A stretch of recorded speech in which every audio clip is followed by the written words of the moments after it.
what happens is once you get in, you don't get to leave because you do fall in love with I would say that the majority, probably 75% of the people that I have come across in this industry, once you're in, you just don't leave the industry.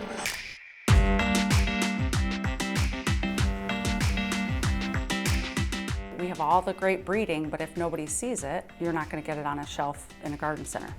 So I get to be the one that kind of makes sure they see it. So I actually work with Walmart, Lowe's, Home Depot, IGCs, different box stores, and have them pick up more of our products.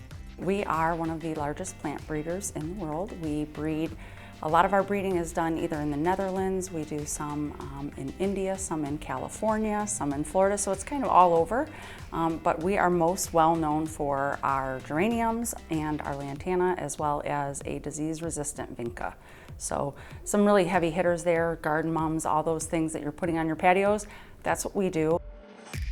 I like people, I like to be out and about, I love plants, I'm an avid gardener myself, but I genuinely want people to be successful at home, so it's kind of exciting I get to help do that. I've had the opportunity to work in human resources.